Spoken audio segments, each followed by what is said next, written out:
আমাদের নাম হইল ডাক্তার জাকির নায়েক। হকিকতে জাকির নায়েক নামক গ্রন্থে এই ফেতনাবাদের এই বক্তৃতা উদ্ধৃত করা হয়েছে, আপনারা দেখে নিন। ফেতনাবাদের এই বক্তৃতা রাজিতে একটু চিন্তা করে দেখুন, আমাদের নবী শুধুমাত্র একজন মুসলমান তারা, আর কিছুই ছিলেন না। নবী কসকেরে শুধুমাত্র মুসলমান ছাড়া কিছু না থাকলে নবী কসকেরে। আমাদের নবী যদি শুধুমাত্র একজন মুসলমান ছাড়া আর কিছুই না হন, তাইলে রহমতুল্লিল আলামিন তোমার বাবা আছেন। বিসমিল্লাহ ওয়াসসালাতু ওয়াসসালামু আলা রাসূলিল্লাহ, আম্মা বা'দ। আসসালামু আলাইকুম ওয়া রাহমাতুল্লাহি ওয়া বারাকাতুহু।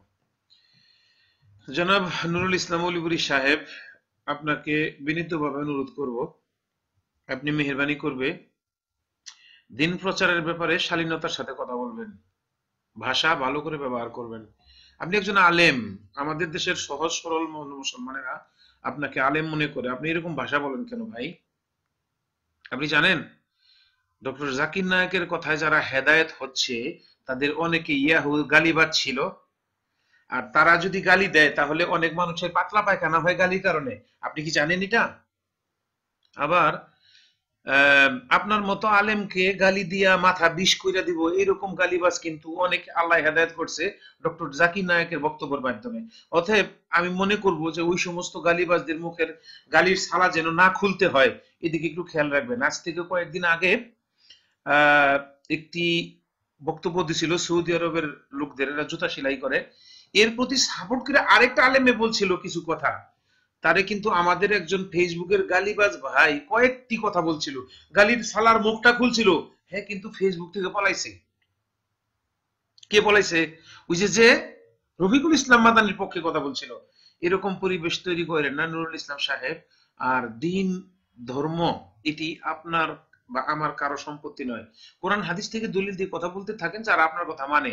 জোর করে বোঝানোর চেষ্টা করবেন না, এতে করে ভালো ফল বয়ে আনবে না নিজেদের জন্য, এবং সেটা আপনার জন্যও না। কারণ এতে করে আমার বা আপনার বা আমাদের প্রতি মানুষের হিংসা বিদ্বেষ বাড়বে। আসুন ধর্মের ব্যাপারে শালীনতার সাথে কথা বলি। আমি আপনাকে দুই একটা পয়েন্ট দিচ্ছি, এই প্রশ্নগুলো কোথায় পেলেন এই সমস্ত কথা? কেন এটা ধর্মের ব্যাপার না দুনিয়ার ব্যাপার। দুনিয়ার ব্যাপারে কে কইলো দেখার দরকার নাই, কি কইলো সেটা দেখতেই হয়। ধর্মের ব্যাপার সম্পূর্ণ বিপরীত। কি কইলো আগে দেখলে হবে না, কে কইলো আগে দেখো। যে কইলো সে যদি ইসলামী হয় তাহলে তার কথাটা সঠিক ইসলামী হবে। যে কইলো সে যদি সঠিক ইসলামী না হয় তাহলে তার কথাটা ওই ইসলামের নামে ভেজাল ছাড়া আর কিছু হবে না। বুঝে থাকলে বলুন তো, ধর্মের ব্যাপারে কি কইলো আগে দেখবো না কে কইলো আগে দেখতে হবে? কে কইলো আগে? জনাব নুরুল ইসলাম অলিপুরি সাহেব, কে বলল সেটি দেখতে হবে, কি বললো সেটি দেখতে হবে না। আলেমের কথা বলতে হবে। কে আলেম? আলেমের সংজ্ঞা কি? কার অন্তরে কি আছে এটি সাধারণ মানুষের পক্ষে বোঝা কিছুতেই সম্ভব নয়। আপনি আলেম, আপনার আপাত দৃষ্টিতে দেখে মনে হচ্ছে আপনার মুখে দাঁড়িয়ে আছে, মুখে পানের লাল আছে, মাথায় টুপি আছে। এই লেবাস তো ইহুদিদের দালাল আব্দুল্লাহ ইবনে সাবা, সে মুসলিমদের মধ্যে ঢুকে এই লেবাস পইরা মানুষকে গুমরা করছে। এখন আমি কিংবা আপনি, আমরা যে ইহুদিদের দালাল না এটি তো শুধু আল্লাহ জানে, তাই না? তাহলে একজন আলেমের রূপ ধারণ করে যা বলবে তাই যদি আমরা বিশ্বাস করি, নতুন নতুন কথা বের করে আনলে, তাহলে তো ইসলাম, মূল ইসলাম থাকবেই না। মানুষের কথা ইসলাম হয়ে যাবে। নাকি আল্লাহ কি বলছে, এই মহাবিশ্বের স্রষ্টা কি বলছে সেটি দেখতে হবে। কোনটি দেখতে হবে? মহাবিশ্বের স্রষ্টা যা বলছে তা এসেছে ওয়াহির মাধ্যমে, কোরআন এবং হাদিসের মাধ্যমে, সেটি দেখার দরকার না কে বললো সেটি দেখা দরকার। একটি হাদিস বলে আপনার সাথে কি কথা বলবো? আপনি একজন আলেম, আমাদের দেশের সাধারণ সরল মনা মুসলমানদের ঈমান নিয়ে এইভাবে তামাশা করতেছেন, জবাব দিতে পারবেন আল্লাহর কাছে? এই সাহস আছে আপনার বুকের ভিতরে? কিয়ামতের দিন কিন্তু আল্লাহর সামনাসামনি হবেন। সেই দিন কি হবে আল্লাহ ভালো জানেন। আপনারা কিছু হাদিস পড়েছেন, ইদানিং পড়েছেন। আবু হুরায়রা রাদিয়াল্লাহু তাআলা আনহুকে একটি স্টোরের দায়িত্বে, মানে গনিমতের মালের দায়িত্ব রাখা হয়েছিল, সিকিউরিটি হিসাবে বা পাহারাদার হিসাবে। একজন চোর এসে ধরা পড়ে, আবু হুরায়রা রাদিয়াল্লাহু তাআলা আনহুর কাছে হাতে পায়ে ধরে ছেড়ে দেয়। দ্বিতীয় দিন, তৃতীয় দিন এসে অনেক হাতে পায়ে ধরে, তখন শেষে হাদিসটি লম্বা, আমি খাটো করে বললাম।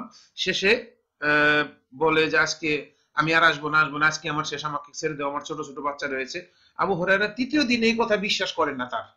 তখন সে বলল, তুমি আমাকে যদি ছেড়ে দাও, তোমাকে একটা জিনিস শিখিয়ে দিব যা তোমার উপকারে আসবে। বললো কি? বললো তুমি যদি আমাকে ছেড়ে দাও। বললো ঠিক আছে ছেড়ে দেবো, বলো। তখন বললো যে তুমি যদি রাত্রে শোয়ার আগে আয়াতুল কুরসি পাঠ করো, তাহলে শয়তান তোমার কাছে আসতে পারবে না। এই কথাটি যখন রাসূল সাল্লাল্লাহু আলাইহি সাল্লামকে বললেন, রাসূল সাল্লাল্লাহু আলাইহি সাল্লাম বললেন, তুমি জানো সে কে ছিল? সে শয়তান ছিল, মানুষের রূপ ধারণ করে তোমার সম্পদ চুরি করে করতে আসছিল। কিন্তু সে যে কথাটি বলেছে সেটা ঠিকই বলেছে। এই হাদিসটির কি ব্যাখ্যা নেবেন মিস্টার নুরুল ইসলাম সাহেব? তাহলে এখানে আবু হুরায়রাকে যে শিক্ষাটি শয়তান দিলেন, রাসূল সেটাকে সমর্থন করেছেন যে এই শিক্ষাটি সঠিক ছিল। তাহলে আমাদেরকে সঠিক শিক্ষা নিতে হবে। আমরা কি দাড়ি টুপি পাগড়িকে সম্পদ হিসেবে নিব, না কোরআন এবং হাদিসকে সম্পদ হিসেবে নিব? আপনি এবং আপনারা ধর্মকে আপনাদের রুজি রোজগারের ব্যবসা হিসেবে নেননি। আপনাদের মাধ্যম কি? আপনারা তো ধর্ম নিয়েই মানুষের কাছে ওয়াজ করেন, বিনিময়ে টাকা নিয়ে আপনাদের জীবন পরিচালনা করেন। আপনার কি কোনো ব্যবসাপাতি আছে? কিছু করেন আপনি? জানতে চাইলাম আপনার কাছে, দুঃখ দেওয়ার জন্য নয়। আমার দিকে তাকান। আমি ধর্ম প্রচারক নই, তবুও আলেমদের সংস্পর্শে, কোরআন হাদিসের সংস্পর্শে আসার চেষ্টা করি। নিজে সারাদিন বিল্ডিং এ হাতুড় দিয়ে বাইরে ইট ভাঙ্গা তারপরে খানা খাই। আপনি খান? পরিশ্রম করেন আপনারা? এভাবে মানুষকে নিয়ে তামসা করবেন না। সরল মনা মানুষগুলো আলেমদেরকে অনেক ভক্তি করে, সেই ভক্তিটা নষ্ট করে দিবেন না। এমন যেন না হয়। এমনিতে কিন্তু এখন কিন্তু আলেমদের ইজ্জত অনেক কমে গেছে। আপনি আলেম হয়ে যেভাবে মানুষকে কথা বলতেছেন, মানুষেরা কিন্তু দিন দিন ঘৃণা করতেছে আপনাদেরকে। এমন যেন না হয় এক সময় ইমামের দায়িত্ব থেকেও আপনাদেরকে মানুষ বঞ্চিত করে। আল্লাহর কাছে দোয়া করছি, আল্লাহ আমাদের আলেমদেরকে হেফাজত করুক এবং ওই আলেমদের মাধ্যমে আমরা যেন সঠিক ইসলাম শিখতে পারি, এই তৌফিক দান করুন। আপনাকে বলে লাভ নেই, কারণ 16 বছর গোমরাহি শিখেছেন মাদ্রাসায়। 16 ঘন্টা আলাপ করলে, 16 দিন আলাপ করলে হেদায়েত যদি আল্লাহ না করে, আপনারা হেদায়েত হবেন? তবে সাধারণ মুসলমান যারা এই সমস্ত আলেমদের পিছনে গড়াগড়ি খাচ্ছি, তাদের কাছে বলছি, ভাই আপনারা একটু কোরআন হাদিস নিজের যতটুকু জ্ঞান আছে একটু যাচাই করেন, মনকে খুলে দেন। এদের কথায় বিভ্রান্ত হচ্ছেন। আমার কথা শুনেন না, আপনি কোরআন হাদিসের কথা শুনেন, আল্লাহ রাসূলের কথা শুনেন। আর তা যদি না শুনেন, অপেক্ষা করুন কঠিন শাস্তির জন্য। ইন্নাল্লাহা শাদীদুল ইকাব, আল্লাহ কঠিন শাস্তি দানকারী। আল্লাহ আমাদের বোঝার তৌফিক দান করুন। নুরুল ইসলাম উলিপুরি সাহেব, আপনার সাথে কথা বলে তৃপ্ত পাই না, ভালো লাগে না। আমি না জানি, ভয় করি কখন কোন গালিবাজ আপনাকে উদ্দেশ্য করে গালি দেয়, সেই গালি খেয়ে না জানি আপনার পাতলা পায়খানা হয়, না হলে আপনার মাথা ব্যথা হবে। অতএব গালিবাজদের থেকে বাঁচতে থাকার চেষ্টা করুন।